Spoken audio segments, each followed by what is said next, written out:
Photo ಬಳಕೆ ವಿವಾದ ಉಂಟಾಗಿತ್ತು. ಅನುಮತಿಯನ್ನ ಪಡೆಯದೆ ಪ್ರಚಾರಕ್ಕೆ ಫೋಟೋವನ್ನ ಬಳಕೆ ಮಾಡಿಕೊಂಡಿದ್ದಾರೆ ಅಂತ ಹೇಳಿ ಆರೋಪವನ್ನ ಮಾಡಿದ್ರು. ಕಮರ್ಷಿಯಲ್ ಕೋರ್ಟ್ನಲ್ಲಿ ಕೇಸ್ ದಾಖಲು ಮಾಡಿದ್ರು ನಟಿ ರಮ್ಯಾ.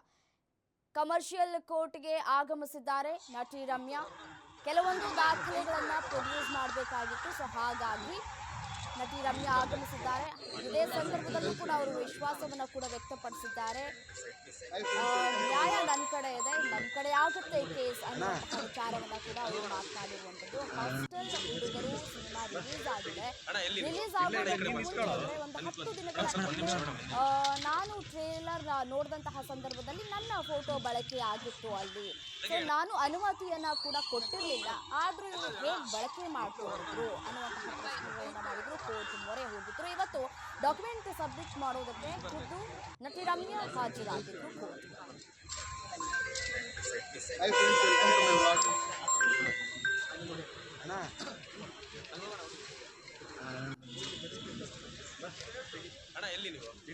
ಮತ್ತಷ್ಟು ಡೀಟೇಲ್ಸ್ ನೀಡ್ತಾ ಹೋಗ್ತಾರೆ ನನ್ನ colleague Ajay, crime reporter phone ಸಂಪರ್ಕದಲ್ಲಿದ್ದಾರೆ. ಎಸೇನು ಅಜಯ್, ಇವತ್ತು ಖುದ್ದು ನಟಿ ರಮ್ಯಾ ಅವರು ಆಗಮನ ಆಗಿರುವಂಥದ್ದು ಕೋರ್ಟ್ಗೆ. ಸೊ ಏನೆಲ್ಲ ಡಾಕ್ಯುಮೆಂಟ್ ಅನ್ನ ಅವರು ಸಬ್ಮಿಟ್ ಮಾಡಿದ್ರಂತೆ? ಹಾಸ್ಟೆಲ್ ಹುಡುಗರು ಸಿನಿಮಾ ವಿವಾದ ಏನಾಗಿತ್ತು ಆ ವಿಚಾರಕ್ಕೆ ಸಂಬಂಧಪಟ್ಟಂತೆ ಏನು ಡಾಕ್ಯುಮೆಂಟ್ ಸಬ್ಮಿಟ್ ಮಾಡಿದ್ದಾರೆ, ಏನು ವಿಶ್ವಾಸ ವ್ಯಕ್ತಪಡಿಸಿದ್ರು ರಮ್ಯಾ ಅವರು ಅಂತ?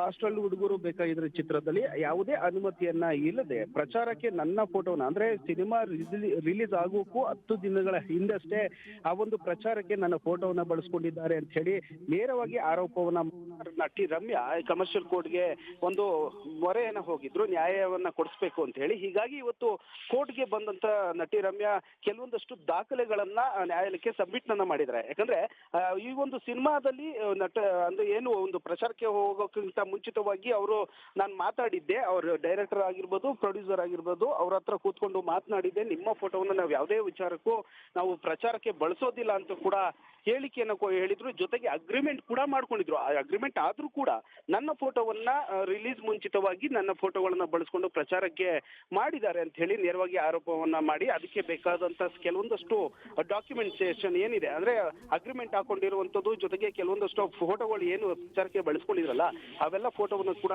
ಕಲೆಕ್ಟ್ ಮಾಡಿ ಅದನ್ನ ದಾಖಲೆ ಸಮೇತ ಈಗಾಗಲೇ ನ್ಯಾಯಾಲಯಕ್ಕೆ ಕೊಟ್ಟಿರುವಂತದ್ದು. ಜೊತೆಗೆ ಅವ್ರು ಮಾತಾಡುವಂತ ಸಂದರ್ಭದಲ್ಲೂ ಕೂಡ ಹೇಳಿದ್ರು, ನಾನು ನೇರವಾಗಿ ಮಾತಾಡಿದ್ದೆ, ಆ ಒಂದು ಸಂದರ್ಭದಲ್ಲಿ ಡೈರೆಕ್ಟರ್ ಕೂಡ ಹೇಳಿದ್ರು, ಅಗ್ರಿಮೆಂಟ್ ಕೂಡ ಮಾಡ್ಕೊಂಡಿದ್ರು. ಆದ್ರೂ ಕೂಡ ನನಗೆ ನಿಜಕ್ಕೂ ಶಾಕ್ ಆಗಿದೆ, ನನ್ನ ಫೋಟೋನ ಬಳಕೆ ಮಾಡ್ಕೊಂಡಿದ್ರಲ್ಲ, ಯಾಕೆ ಬಳಕೆ ಮಾಡ್ಕೊಂಡ್ರು? ಯಾಕಂದ್ರೆ ಈಗಾಗಲೇ ಸಿನಿಮಾ ರಿಲೀಸ್ ಆಗಿ ಸಾಕಷ್ಟು ಸಕ್ಸಸ್ ಕೂಡ ಆಗಿತ್ತು.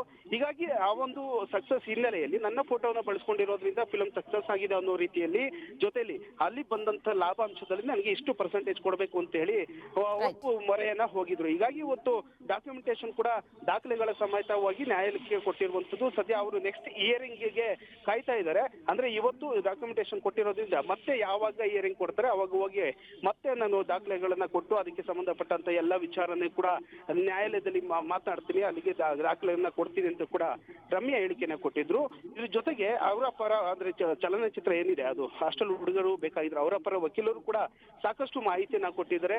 ಅವರು ಅಗ್ರಿಮೆಂಟ್ ಅನ್ನ ಮಾಡ್ಕೊಂಡಿದ್ರು. ಜೊತೆಗೆ ಯಾರ್ಯಾರು ಈ ಒಂದು ಫಿಲಂ ನಲ್ಲಿ ಬಂದು ಹೋಗಿದ್ರು, ಯಾರ್ಯಾರ ಪಾತ್ರ ಏನಿತ್ತು, ಅವಾಗ ಇವರು ಏನಂತೆ ಮಾತು ಕೊಟ್ಟಿದ್ರು, ಎಲ್ಲ ಅಗ್ರಿಮೆಂಟ್ ಇದೆ, ಫೋಟೋಸ್ಗಳು ಇದೆ, ಎಲ್ಲವೂ ಇದೆ. ನಾವು ನ್ಯಾಯಾಲಯಕ್ಕೆ ಸಬ್ಮಿಟ್ ಮಾಡ್ತೀವಿ ಅಂತ ಹೇಳಿ ಹಾಸ್ಟೆಲ್ ಹುಡುಗರು ಬೇಕಾಗಿದ್ರೆ ಆ ಒಂದು ಸಿನಿಮಾದ ಪರ ವಕೀಲರು ಕೂಡ ಮಾತನ್ನ ಹೇಳಿದ್ರು. ಒಟ್ಟಲ್ಲಿ ರಮ್ಯವರು ಕೂಡ ಸಾಕಷ್ಟು ವಿಶ್ವಾಸದಲ್ಲಿದ್ದಾರೆ. ಅಂದ್ರೆ ನೆಕ್ಸ್ಟ್ ಹಿಯರಿಂಗ್ ನಲ್ಲಿ ಆಲ್ಮೋಸ್ಟ್ ನ್ಯಾಯ ಸಿಗುತ್ತೆ ನನಗೆ ಅಂತ ಹೇಳಿ ಸಾಕಷ್ಟು ಖುಷಿಯಲ್ಲಿ ಇವತ್ತು ಮಾತನಾಡುವಂತ ಸಂದರ್ಭದಲ್ಲಿ ಅವರು ಕೂಡ ಹೇಳ್ತಾ ಇದ್ರು. ಅದಕ್ಕೆ ಬೇಕಾದಂತ ಎಲ್ಲ ದಾಖಲೆಗಳನ್ನ ಈಗಾಗಲೇ ಲಾಯರ್ ಮೂಲಕವಾಗಿ ನ್ಯಾಯಾಲಯಕ್ಕೆ ತಲುಪಿಸಿರುವಂತದ್ದು ರಮ್ಯಾ. ರೈಟ್, ಥ್ಯಾಂಕ್ ಯು ತಮ್ಮೆಲ್ಲ ಮಾಹಿತಿಗಾಗಿ.